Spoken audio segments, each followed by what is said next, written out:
আসসালামু আলাইকুম সবাইকে। আশা করি সবাই ভালো আছেন। ইতিমধ্যে আপনারা হয়তো খবর পেয়ে গেছেন যে ডক্টর আসিফ নজরুল সাহেব কিন্তু জানিয়েছেন যে অফিসিয়ালি মাল্টিপল ভিসা বাংলাদেশের জন্য এখন মালয়েশিয়া দিবে এবং এটা নিয়ে কিন্তু অলরেডি নিউজ কভারেজ হইছে অ্যান্ড উনি কিন্তু জানাই দিছে এবং উনার আগেও হয়তো অনেকে জেনে গেছিল। তো যাই হোক আজকের মতো এই আপডেট ছিল যে মালয়েশিয়ার ভিসার ক্ষেত্রে মাল্টিপল ভিসা এখন পাবে আমাদের বাংলাদেশের প্রবাসী ভাইয়েরা সবাই।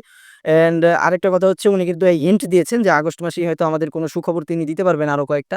আর এর মধ্যে বাংলাদেশের প্রতিনিধি দল কিন্তু অলরেডি মালয়েশিয়াতে আছেন। এটাও উনি ক্লিয়ার করেছেন এবং আগস্ট মাসে ওনাদের আরো কয়েকটা সফর আছে এটাও উনি ক্লিয়ার করছেন। তো সব ক্ষেত্রে থেকে আমরা বুঝতে পারতেছি যতটুকু আন্দাজ করে যে আগস্ট মাসে ইনশাআল্লাহ কলিং খুলতে যাচ্ছে। হয়তো ১ তারিখ, ৫ তারিখ, ১০ তারিখ যেকোনো এক সময় আমরা তারিখটা পেয়ে যাব। কিন্তু আগস্ট মাসে খুলবে ইনশাআল্লাহ। কিন্তু আগস্টে মেডিকেল শুরু হবে না, আগস্টে কলিং খুলবে। এরপর আগস্টের শেষের দিকে অথবা সেপ্টেম্বরের শুরুর দিকে আপনার মেডিকেল শুরু হয়ে যেতে পারে। কিন্তু এখনই আমি ইউটিউবে দেখছি অনেকেই ভিডিও বানিয়ে ফেলছে যে এখনই কলিং খুলে গেছে জুলাই মাসে, আগস্টে মেডিকেল শুরু হবে। এইসব মিথ্যা তথ্য দিয়ে যারা ভিডিও বানাচ্ছে তাদেরকে এড়িয়ে চলবেন, তাদের ভিডিও আর ফলো করেন না। কারণ তারা অলরেডি প্রতারণা শুরু করে দিছে। আর অনেক দালালও কিন্তু প্রতারণা শুরু করে দিছে এইসব কথার সুযোগ নিয়ে। তো তাদের থেকে আপনি যাতে প্রতারিত না হন সেভাবে নিজের বিষয় নিজে খেয়াল রাখবেন।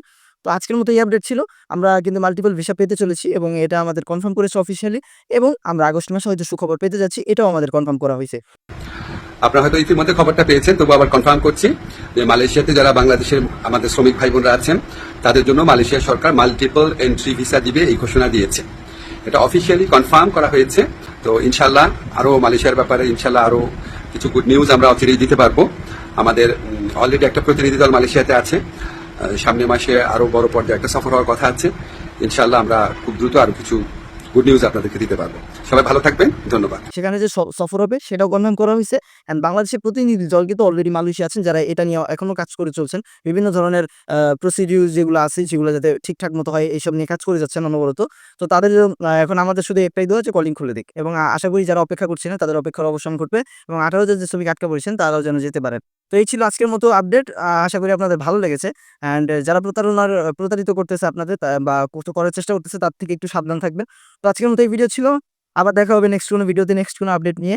সবসময় আপনাদের জন্য সঠিক তথ্য নিয়ে হাজির থাকবে রিয়েল প্রবাস আপডেট। ততক্ষণ পর্যন্ত সুস্থ থাকেন, ভালো থাকেন এই দোয়া করেই আজকের মতো ভিডিও এখানে শেষ করছি। আল্লাহ হাফেজ। আসসালামু আলাইকুম।